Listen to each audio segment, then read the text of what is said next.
Buenos días, buenos tardes, buenas noches, mga amigos, mga amigas, mga kompanyeros, kompanyeras. Magandang araw po sa inyo lahat. Ito po muli ang inyong lingkod, Attorney Rene Bueno. Ngayon pong episode na to ay tatalakayin natin muli yung kaso ni superstar and national artist na si Nora Aunor. At isasali natin sa ating talakayan si former Governor Chavit Singson. At special mention siya dito sapagkat malaki ang naging kanyang role nung si Nora Aunor ay pinadala sa ospital doon sa Medical City upang magkaroon ng operasyon related doon sa kanyang nararamdaman na sakit.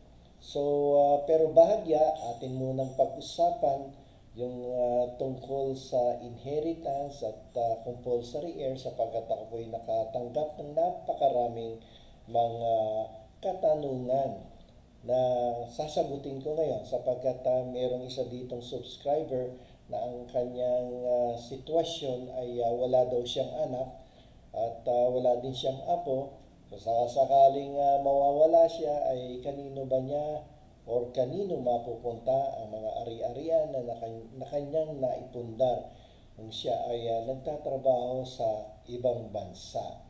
So, talakayin natin to sandali bago tayo pumunta doon sa kindness and generosity, the golden heart of the former governor Chavit Singson.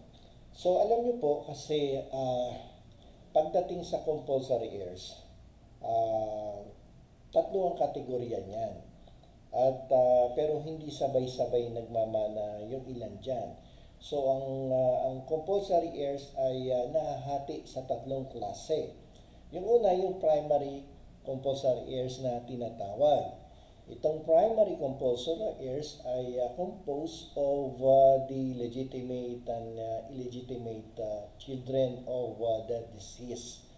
Na kung saan itong mga compulsory heirs na to, itong primary compulsory heirs ay nire-reserbahan na ng batas ng a certain portion of the property of the deceased. Regardless kung may will yan or wala, may nakareserba diyang portion of the property of the deceased na kung tawagin natin ay legitime. Ito po ay na-discuss ko nung nakaraang episode. Kung gusto niyo pong matunghayan ng mas mahabang paliwanag ay pumunta po kayo doon sa nakaraang episode, yung legitime. A certain portion of the property of the deceased that is reserved for the compulsory heirs. At yung may isa kasing parte ng property ang deceased na kung saan tinatawag natin yung pre-portion na kung saan the deceased or the testator has the freedom to dispose this part of his property to anyone, including the heirs. Kung gusto niyang dagdagan, na ipaliwanag ko na din yan sa ating nakaraang episode. So, ang tanong sa atin, in the absence of these primary compulsory heirs, yung mga legitimate or illegitimate children and his grandchildren, who will inherit? So, ang mag-i-inherit po ay yung secondary compulsory heirs na kung tawagin natin sa ilalim ng ating batas. Ito pong mga secondary compulsory heirs ay yung direct ascendants ng namayapa. Sila yung grandparents and the great-grandparents of the testator or the deceased. So, in the absence of the primary compulsory heirs, yung mga anak at apo ay aakyat ang mapapamanahan. Sila yung mga ascendants na mga lolo at lola natin. So, kasabay nito, may tinatawag na pangatlong klase ng compulsory heir. Sila yung concurring compulsory heirs. Sino itong concurring? Yung nagko-concur, sumasabay sa primary and secondary compulsory heirs. So, whether primary or secondary compulsory heirs, palaging nagko-concur, sumasabay no? Simultaneously magmamana yan, no? Hindi siya mawawala. Sino yon? Yung esposa or esposo ng testator o namayapa na may naiwang ari-arian. So siya yung concurring compulsory heir. At kasama dyan yung mga illegitimate children. Ayan, sumasama yan. Silang dalawa, yung concurring compulsory heir. So ilan na? Primary compulsory heir, secondary compulsory heir, at concurring compulsory heir. Walang iba kundi si esposo or si esposa at ang mga bastardong mga anak ng namayapang magulang. Bastardo sa Tagalog yung mga illegitimate children. Noong araw kasi bastardo salitang Kastila, no? Okay, so ano pa yung ibang klase ng tagapagmana? So itong pang-apat na klase ng nagmamana or heirs ay lumalabas lamang kapag gumawa ng last will and testament ang isang testator o isang namayapa. Sa last will niya, kung gusto niya pa magpamana sa ibang tao kasi sobra-sobra ang yaman no? Pwede niyang pwede niyang ipamana ang parte ng kanyang ari-arian sa ibang tao na kung tawagin itong pamamanahan na to ay voluntary heir, no, or voluntary heirs, no? Sila yung pwedeng sabihin natin na kamag-anak na pinsan, tsahin-tsuhin. Kung hindi sila, pwedeng isang matalik na kaibigan na gusto niyang bigyan ng parte sa kanyang iiwan ng ari-arian, pwedeng yung kaklase niya. Ibig sabihin, kahit sino, provided na yung ibibigay niyang mana sa voluntary heir ay hindi maapektuhan yung legitimate. Yung legitimate, ulitin ko, ay parte ng isang property na hindi pwedeng ipamigay sa iba sapagkat yan ay inirereserba ng batas sa primary compulsory heirs. At pwede lamang mamigay ang testator o yung namayapa ng kanyang kayamanan na sobra doon sa legitimate ay kukunin niya doon sa pre-portion. And with that, she is given or he is given by our law the freedom to distribute that part of the estate to anyone. Kapag ginawa niya yon sa last will and testament, ang tawag doon sa nagmana na yon ay voluntary heir. Okay? So, may isa pang katanungan sa akin tungkol naman kay Nora Honor sapagkat ang dami daw nitong ginawang pelikula at mga long-playing albums. Alam nyo kasi ang artista ay unless otherwise provided in the contract ay entitled dyan sa residuals. Yung residuals, alam nyo po ba kung ano yung residuals? Yung residuals ay additional compensation sa mga artista, sa mga awit, at sila ay binibigyan ng batas sa ilalim yan ng intellectual property law. Like for instance, in the case of Nora Honor, ipinalabas muli ang himala, ang 3 taong walang Diyos, ang mga pelikula nila ni Guy and Pip, yung tinatawag na Lollipops and Roses, yung Banawe, Andrea, Bona. Dami ko alam na pelikula ni Nora, no? Kasi yung tiyahin ko, pag siya ay gustong manood ng sine at pumila doon sa Avenida, ako ang kayag-kayag at tumatakas no, sa bahay. At pag-uwi, dapat makauwi kami ng before 5 o'clock kasi nalabasan sa opisina ng aking tiyuhin. Tawag daw ako maingay na nanood kami ng pelikula ni Guy and Pip at ni Kokoy Laurel. Okay? So, yung residual, balik tayo. Yan ay additional compensation ng mga actors, ng mga musikero na kapag tuloy-tuloy na ipinalalabas sa mga telebisyon, sa pelikula, o maging dito o sa ibang bansa, ay dapat mabigyan sila ng a certain percentage of income na kinita, na generate doon sa pagpapalabas muli ng kanilang pelikula na kung saan ay nag-perform siya. So, yan ay nakasaad sa intellectual property code ng ating bansa. Kaya nga lamang mawawala yan if the actor or the singer waive that right, no? Pero kung hindi naman niya waive, kasali siya sa kikitain ng pelikula kung yan ay ipinapalabas muli ng producer ng pelikula. At yung residual na yan ay pinalakas pa noong 2024 nung nagkaroon tayo ng tinatawag na Eddie Garcia Law, na kung saan minamandate ng batas na yan na kapag patuloy na ipinalabas at muling ipinalabas ang isang pelikula na kung saan involved ang isang aktor o actress at kumita yung pelikulang muling kumita yung pelikula na yan, ay dapat bigyan mo ng additional compensation or residual ang aktor.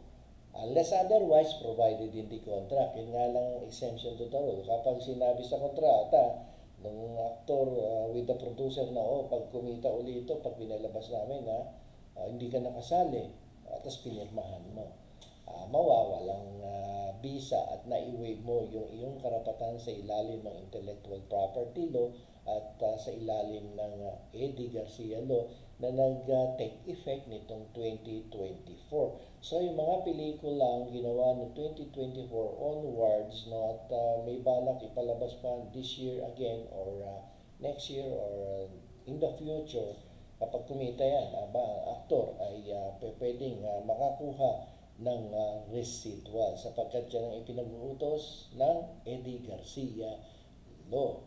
Okay? So, ano pa ba? So, yun na. Yun yung ilan sa mga katanungan. Sa susunod na uli natin sagutin yung iba dahil napakarami niyan. Pero ito yung, I think, some of the most important questions that I received the other day. So, punta tayo dun sa main topic. Ano ba ang naging papel nitong si former Governor Chavit Singson? Alam nyo, ito una ko narinig doon sa programa ni Christy Permin, sa Christy Per Minute, ni Nanay Christy Permin, na kung saan shinare niya at tayo nga daw ipapasabi to ni dating Governor Chavit Singson na tinulungan niya si Nora Honor through Daisy Romualdez na lumapit kay Chavit Singson na kung pwede ay bilhin niya yung ektaryang lupa ni superstar Nora Honor sa Bicol, pero tinanggihan ni Chavit Singson at tinanong siya, bakit mo ba binibenta yung iyong mga ari-arian? Ako'y hindi naman namimili ng mga lupa. So doon na isinare ni Nora Honor at ni Daisy Romualdez yung pangangailangan nitong si Nora Honor. At sinabi agad-agad nitong si Chavit Singson na okay, kung yun lang naman di dalhin na yan agad sa ospital at nang maoperahan na, dalhin doon sa medical city at sabihin doon sa medical city na ako ang magbabayad ng hospital bill ni Nora Honor. So ayaw iyan ipasabi dapat ni Chavit Singson at gusto niyang manatiling anonymous kung sino tumulong sa superstar nung siya ay na-hospital, na-confined doon sa medical city. Pero bago ko dito ginawa dito sa aking vlog, ay tinext ko ang aking kaibigan na dating mayor diyan din sa Ilocos, si Yorme Allen Singson. Sabi ko, pare, pwede ko bang sabihin sa sa vlog ko na tinulungan ni Manong Chavit, no, si Nora Honor nung siya ay ma-hospital sa medical city. Sabi niya, sige, okay lang. At babanggitin ko din na ibablog mo yung topic na yan sa pagtulong niya. Pero actually, ayaw din niya ipagsabihan eh. Pero dahil magkaibigan tayo, sige, sabihan ko si Manong, si tito niya yan si Governor Chavit. Yung kaibigan ko si Allen na dati ding alkalde dyan sa Ilocos. Ngayon, Dahil doon, marami din nagtatanong sa akin, sino ba yung tumulong talaga kay Nora Honor? Ang sabi nila, yung iba, dahil nakapakinig kay Nanay Christy Permin, sabi nila, Sir, attorney, yung ba si Chavit Singson talagang tumulong? Sabi ko, although alam ko na that time din, sabi ko, si Chavit Singson, sana matulong, makabawi naman ang mga nagmamahal kay Ate Guy na bilang pasasalamat, iboboto namin, no? Yun na sinabi sa akin, bilang pasasalamat, iboboto namin si Chavit Singson at Senator. So natawa na lang ako, sabi ko, teka, huwag niyo iboto, baka nakalagay nga sa balota, masasayang yung boto niyo kay Chavit Singson sapagkat si Chavit Singson ay nag-withdraw na po ng kanyang candidacy for Senator. So nag-isip ako, ganito na lang gawin natin kasi alam ko, para mapasalamatan nyo, no, si Chavit Singson, si Manong Chavit, sa kanyang ginawang pagtulong kay Nora Honor. Ang alam ko, mayroong party list ang kanyang pamangkin, no, dyan sa Ilocos. Ito nga si Allen, no, ay nominee nito ng Ako Ilocano Ako. So, yun na lang ang gawin ninyo bilang pasasalamat kay Chavit. Alam ko yung isang anak din ni Manong Chavit ay nominee din dito sa Ako Ilocano Ako. Silang dalawa ni Allen Singson ang nominees dito. So, yung first two. So, sabi ko doon sa mga nag-i-inquire sa akin, kung gusto nyo, bilang pasasalamat, isuportahan nyo na lang yung party list ng anak at pamangkin ni Manong Chavit na Ako Ilocano Ako. Sayang yung mga nasa abroad nakaboto na yata sila sa party list. At tama ba? Sa party list, yeah. Nakaboto na sila sa party list noong nakaraang linggo yata. At so hindi na nila maboboto, sayang. So sabi ko, yung mga nandito sa Pilipinas, kung talagang gusto nyo pasalamatan si Manong Chavit, pwede naman. So isang boto lang doon sa party list na Ako Ilocano Ako. Yan po ang party list ng anak at pamangkin ni Manong Chavit Singson. So kung gusto nyo pasalamatan, balato nyo na lang yung boto na yan sa party list sa Ako Ilocano Ako. Okay? So napakabait nitong dating governor ng Ilocos, no? At tayo actually niya ipagsabi to na tinulungan niya si Nora Honor. At agad-agad sumagot, ano ba kailangan mo? Ba't mo binibenta yung iyong ari-arian? Magpapa-hospital po eh. Hindi ako liquid ngayon. Alam mo si Nora, maraming ari-arian yan. So, pag sinabing hindi ka liquid, wala kang available cash, but you have a lot of properties, no? Kung i-dispose mo, magiging pera yan, malaking pera. At kaya nga lang, during the time na nagkasakit siya, wala siyang available cash na malaki para tustusan ang kanyang hospitalization doon sa nararamdaman niyang sakit. So, ang tumulong ay si Governor Chavit Singson. Napakabait na dating governor ng Ilocos province. At kung gusto nyong pasalamatan, ang pwede natin gawin ay iboto ang party list na Ako Ilocano Ako. So hanggang dito na lamang po. Ito pong muli ang inyong lingkod, Attorney Rene Bueno.